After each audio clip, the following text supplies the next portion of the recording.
Friends, hello aspirants. तो आज है हमारा चैलेंज डे नंबर 22। सॉरी ना, ये लेट मैं पोस्ट नहीं करती हूँ। काफ़ी स्लो रहता है नेटवर्क, तो इस वजह से ये लेट पोस्ट होता है। बट ये काफ़ी हेल्पफुल होगा आपको, है ना। तो ये हमारा जो वीक है वो हम हिस्ट्री के लिए स्टार्ट कर रहे हैं। तो सभी को पता है, या फिर मैं बेसिक सॉरी सभी को पता है नहीं, मैं आपको बता दूँ जो अभी न्यू होंगे, है ना, कि जो हिस्ट्री है 3 पार्ट में डिवाइडेड है ना। सभी की एक हिस्ट्री होती है। अगर आप इंडिविजुअल बात करते हैं, हिस्ट्री मतलब क्या, जो बहुत पहले चीज़ें हो चुकी हैं, है ना। लेकिन हम इसे पढ़ते क्या क्यों हैं? हमारी हिस्ट्री जो पढ़ने का पर्पस होता है वो क्या होता है कि जो पीछे चीज़ें हो चुकी हैं, जो मिस्टेक्स हमने करी हैं, या फिर जो डेवलपमेंट हम नहीं कर पाए लेकिन उस चीज़ की नीड थी, फ्यूचर में उस चीज़ को डेवलपमेंट करना, और प्रेजेंट में जो चीज़ें चल रही हैं उसके अकॉर्डिंग काम करना, है ना। तो ये है हमारा हिस्ट्री का पर्पस। जैसे आज हम प्रेजेंट में डेवलपमेंट कर चुके हैं, ग्रोथ कर चुके हैं, है ना। आज हम ग्लोबलाइजेशन मतलब पहले फॉरेन के नाम पे सिर्फ हम सोच सकते थे, एक वो ड्रीम होता था। बट अभी जनरली अगर आपका वो ड्रीम है तो वो ड्रीम कम ट्रू भी होता है ना। वो कहीं ना कहीं सच हो जाता है कि आपको कहाँ जाना है, आपको फॉरेन में जॉब करनी है ना। तो ये सब कुछ डेवलपमेंट और ग्रोथ पे डिपेंड हुआ। बट क्या हम हमेशा से ऐसे थे? मे बी जैसे आज मैं आपको एग्जांपल देती हूँ। आप आज 5G यूज़ करते हैं, क्या आप 2 साल पहले भी 5G यूज़ करते थे? इतना फास्ट हमारा जो नेटवर्क था, क्या क्या हमारा नेटवर्क इतना फास्ट चलता था कि हम 2 मिनट में स्क्रॉल करे जा रहे हैं कंटिन्यू, और हमारा डेटा कब ख़त्म हो जाता है? ये ग्रोथ है, डेवलपमेंट है। 2 साल पहले तो ऐसा नहीं था। सेम चीज़ें हिस्ट्री में हैं, इस वजह से हम हिस्ट्री पढ़ते हैं। मतलब आज हम, क्योंकि आज हम मॉडर्न एरा में चल रहे हैं, बट उसके पहले भी जो चीज़ें हुई हैं ना, पास्ट जो हुआ, तो हमारी स्टार्टिंग कहाँ से, यहाँ से होती है। अच्छा, यहाँ से भी स्टार्टिंग होने के लिए सबसे पहले हमें बेसिक जो है हमें ज्योग्राफी से पढ़ना पड़ेगा, है ना। ज्योग्राफी के भी मैंने सेशन स्टार्ट कर रहा है, उसमें आप देख सकते हैं कि कैसे हमने डेवलपमेंट करा, है ना। हम आज जो ह्यूमन बींग्स हैं वो हम पहले ह्यूमन नहीं थे, उसके लिए काफ़ी ग्रोथ करना पड़ा हमें। हमारा जो अर्थ है वो बरोड, है ना, ये सब सारी चीज़ें, बिग बैंग थ्योरी, रॉक्स कैसे बनी, क्या जो स्ट्रक्चर टोपोग्राफी दिख रहा है क्या वही चीज़ सेम हमें मिल रही क्या? तो ऐसा नहीं था, है ना। तो ये सब कुछ क्या एंशिएंट हिस्ट्री के भी पहले से है, तो वो ज्योग्राफी सेशन में हो जाएगा। अब क्योंकि एक ह्यूमन बन चुका है तो अब वहाँ से स्टार्ट होंगी। तो बेसिक नीड्स हैं, हमेशा हमारी आवश्यकताएं ही आविष्कार की जननी है ना। आवश्यकताएं मतलब जो बेसिक नीड्स है ना, आविष्कार की, इन्वेंशंस की। अगर आपको किसी चीज़ की नीड ही ना हो, आपको बहुत ज़्यादा गर्मी लगी, देखिए पहले टेम्परेचर कम था, गांव में फैन से काम चल जाता था, टेम्परेचर और बढ़ा क्योंकि हमने डेवलपमेंट किया, उसका इफेक्ट हमारे टेम्परेचर पे पड़ा, गर्मी बढ़ी, कूलर की नीड हुई। क्या आज आप कूलर से एक नॉर्मल डे अपनी जो है वो सरवाइव कर सकते हैं? बिल्कुल पॉसिबल नहीं है ना। अब एसी की नीड है, तो ये नीड्स हमारी कैसे बढ़ रही हैं? मतलब आवश्यकताएं, हमारी नीड्स बढ़ रही है ना, कि अब हम सरवाइव नहीं कर पाएंगे कूलर में, तो हमें एसी चाहिए। नेक्स्ट जनरेशन में कुछ और भी ज़्यादा इन्वेंशंस होगा, है ना, एसी से भी ज़्यादा कोई चीज़ आ सकती है। तो इसी बेस पे हमारी हिस्ट्री थी। पहले हमने पहले तो हिस्ट्री 3 पार्ट में डिवाइड हो जाएगी, एंशिएंट, मीडिएवल एंड मॉडर्न, है ना। प्राचीन काल, प्राचीन एंशिएंट, प्राचीन समय, जिसमें stone age, Indus valley civilisation, Vedic period, बौद्ध, जैन, मौर्य, गुप्त डायनेस्टी, है ना। आप ये सब कुछ पढ़ेंगे। फिर मिडिएवल में हम पढ़ेंगे मुस्लिम्स एंट्री, मतलब कैसे कब से स्टार्ट हुई, है ना, कौन सी डायनेस्टी आई, खिलजी, तुगलक, लोधी, स्लेव डायनेस्टी जिसके अंदर ये अंडर में आता है ना, दिल्ली सल्तनत, फिर मुगल, मराठा, मुगल वगैरह ये सब एंटर किए, है ना। मराठा हमारे जो महाराष्ट्रियन साइड थे, ये काफ़ी ज़्यादा काफ़ी अच्छे योद्धा भारत में माने जाते थे, ठीक है। आधुनिक मॉडर्न, जिसमें क्योंकि हमारी ये वीकनेस पॉइंट दिख रही थी डिवाइड एंड रूल, तो इस चीज़ को उस टाइम पे कॉलोनियल सिस्टम बहुत ज़्यादा चल रहा था, जो पावरफुल था वो ही पूरे वर्ल्ड पे रूल करेगा, ऐसे समझ के जो ब्रिटिशर्स थे उन्होंने स्टार्ट किया। वर्ल्ड में मोस्टली जगह पे उन्होंने कॉलोनियल सिस्टम बनाया, जिसमें उनके अंडर में इंडिया भी आ चुका था, EIC है ना, EIC ईस्ट इंडिया कंपनी। 1857 का रिवॉल्यूशन हुआ, आप सबको पता है कि किस तरीके से इंडियंस ने जो है वो उनको मतलब शौक दिया था कि हम इंडियंस भी कुछ कर सकते हैं। इतने सारे रिवॉल्यूशंस हुए, लोकल एरिया में रिवॉल्यूशंस हुए, है ना। कांग्रेस पार्टी आई, आज की कांग्रेस पार्टी नहीं, उस टाइम की इंडियन कांग्रेस पार्टी, जिसने हमारे फ्रीडम के लिए काफ़ी अच्छा रोल निभाया, काफ़ी अच्छा, है ना। लेफ्ट विंग, ये सारी चीज़ें थी। बंगाल पार्टीशन हुआ, गांधीयन एरा टाइम आया, है ना। बहुत सारे एक्ट्स आए, जो कि अभी एक्ट हमने पार्लियामेंट्री सिस्टम में पढ़ा कि क्यों कॉन्स्टिट्यूशन की नीड हुई। तो ऐसे डेवलपमेंट्स होते हैं। तो कहीं ना कहीं देखिए हम सब कुछ रिलेट कर रहे हैं कि ज्योग्राफी से पहले बिग बैंग थ्योरी से आर्ट बना, देन हिस्ट्री की सारी चीज़ें, है ना। साथ में हमारा रिवॉल्यूशन चल रहा था, तो वो पॉलिटी से कि आफ्टर फ्रीडम हमने अपना कॉन्स्टिट्यूशन बनाया, देन आज हम रूल कर रहे हैं, रूल एंड लॉज, है ना, रूल्स चल रहे हैं। तो ये आपको 3 पार्ट दिखा दिया। अब मेरा सबसे ज़्यादा फोकस रहेगा मॉडर्न हिस्ट्री पे। देखिए अगर आप एवरेज क्वेश्चंस लेंगे, एक तो मॉडर्न हिस्ट्री के क्वेश्चंस बहुत ज़्यादा आते हैं, प्लस इसमें ना डीप आप करेंगे तो आपको सोर्सेज काफ़ी ज़्यादा अवेलेबल है, बट एनसीएंट पे बहुत ज़्यादा चीज़ें डीप होती जा रही हैं, कॉन्सेप्चुअल बेस पे होती जा रही हैं, बट इसमें इसका एवरेज थोड़ा कम है, इसका भी एवरेज ठीक ठाक है, बट सबसे ज़्यादा मॉडर्न का है। तो हमारा पहला जो रिवीजन का होगा वो हम मॉडर्न हिस्ट्री पे फोकस करेंगे, देन हम मिडिएवल पे आएंगे, देन हम एनसीएंट पे आएंगे।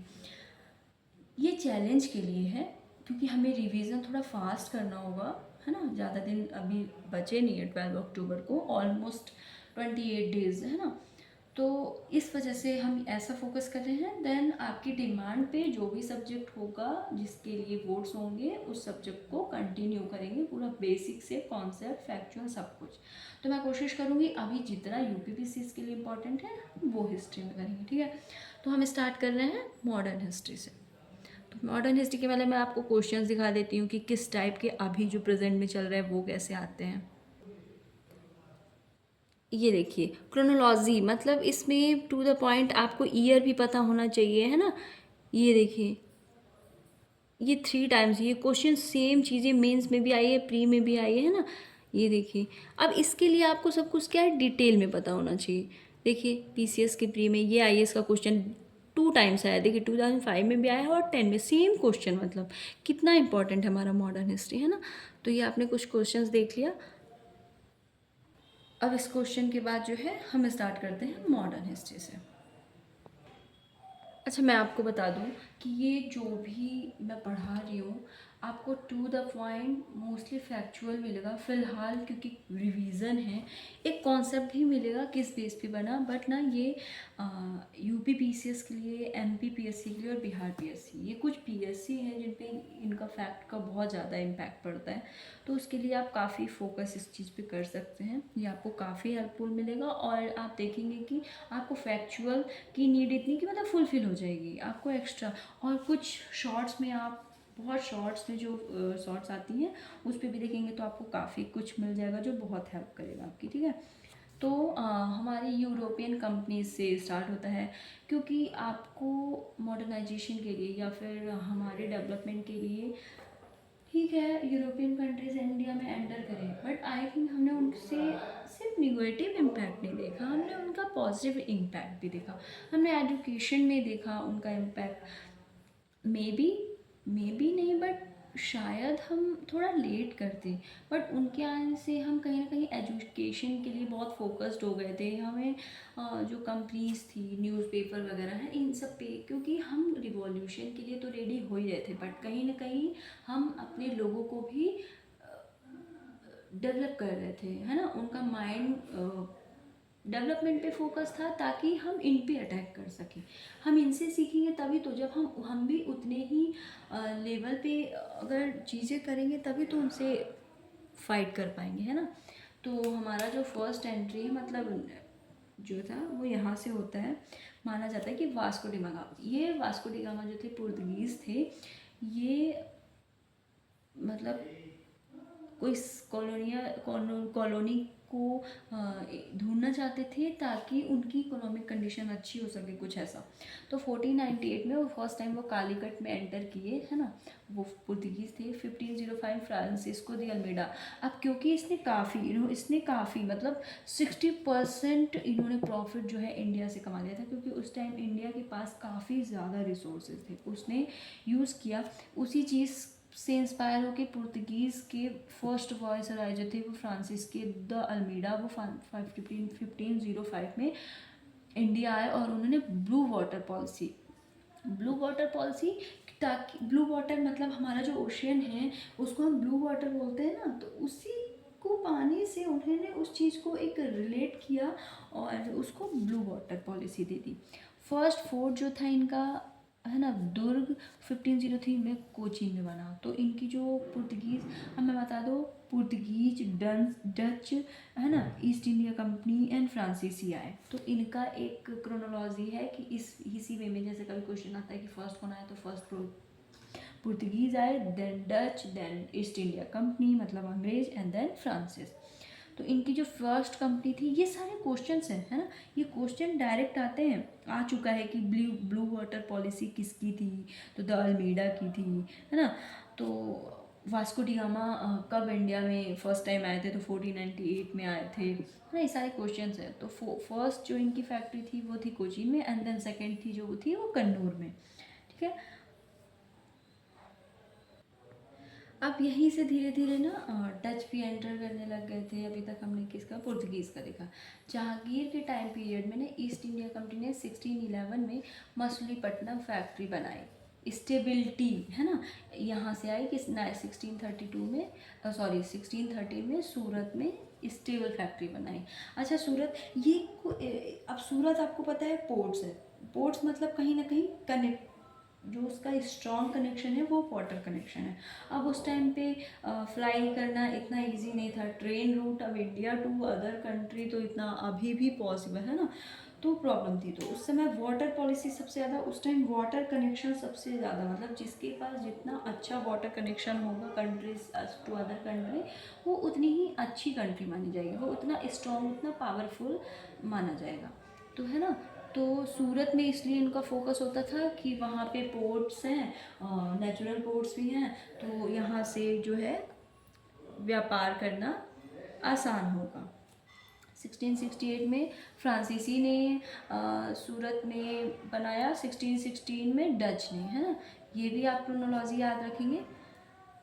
कर्नाटका में फर्स्ट वॉर जो था वो 1746 में हुआ। अच्छा, ये हुआ क्यों? क्योंकि उस टाइम पे ऑस्ट्रिया में इनका लड़ाई वगैरह चल रहा था, है ना, ऑस्ट्रिया में चल रहा था कि कौन रूल करेगा, तो उसका इफेक्ट कर्नाटका में दिखा। ये यहाँ भी लड़ने लग गए, बट क्योंकि ऑस्ट्रिया में सारी चीज़ें नॉर्मल हो चुकी थी, तो एला शापल संधि 70 एग्रीमेंट जो था, है ना, ट्रीटी जो था, वो 1748 में। मेरा फोकस मेनली जो है आपके फैक्चुअल बेस पे रहेगा, क्योंकि कॉन्सेप्ट्स भी होते हैं, बट अभी अगर आपके डेट्स क्लियर हैं, किसकी कब एंट्री हुई ये क्लियर है, तो आप कहीं ना कहीं वो एलिमिनेशन मेथड, या फिर आप देखते होंगे ना कि अभी क्वेश्चंस जो है ना वो सिर्फ 1 से 2 पॉइंट में नहीं आते हैं, 4 to 5 पॉइंट्स आते हैं, जिसमें आपको 2 से 3 करेक्ट करना होता है, और उसमें कॉन्सेप्ट और फैक्चुअल दोनों बेस चाहिए। तो अगर आपको फैक्चुअल बेस्ड चीज़ें याद रहेंगी ना, तो कहीं ना कहीं आप रिलेट कर पाएंगे, कनेक्ट कर पाएंगे एलिमिनेशन मेथड। अब देखिए, जो मैं आपको ये फैक्ट्स बता रही हूँ वो कितने इंपॉर्टेंट है। देखिए 2010 में यूपीपीसीएस के डायरेक्ट मेंस का क्वेश्चन है कि जो इनकी पुर्तगीज़ की जो फर्स्ट फोर्ट थी वो कहाँ पे थी, तो अभी मैंने बताया ना कोचीन में थी, ठीक है।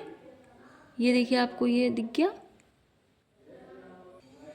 अब देखिए, ये यूपीपीसीएस का 2016 का क्वेश्चन है, डायरेक्ट, है ना, फर्स्ट कर्नाटका वॉर। देखिए एक्सला शैपल ट्रीटी जो हुआ था, सेकंड जो था वो पेरिस है ना, सेकंड मतलब कोई डिसीजन क्लियर नहीं हुआ था, एंड ब्रिटिशर्स जो थे फर्स्ट मैसूर में। तो ये सारे क्वेश्चंस जो आते हैं, इससे आप रिलेट कर पा रहे हैं कि सारी चीज़ें कितनी इंपॉर्टेंट हैं। अच्छा, मेरी कोशिश रहती है कि मैं बहुत लॉन्ग क्लासेस ना बनाऊँ। अच्छा, फ़िलहाल मेरा अभी मेन फोकस है कि बहुत लॉन्ग क्लासेस ना रहें, ताकि आप उस चीज़ पे बोर ना हो, है ना, और वो आपको हेल्प करेगी। और आज के लिए थोड़ी शॉर्ट क्लास है, क्योंकि ये इंट्रो था हमारा, है ना। और हम ट्राई करेंगे कि 5 से जो 5 to 6 डे जो लेफ़्ट है, उसमें हमारा काफ़ी ज़्यादा पोर्शन कंप्लीट हो जाए। Okay, for today thank you so much.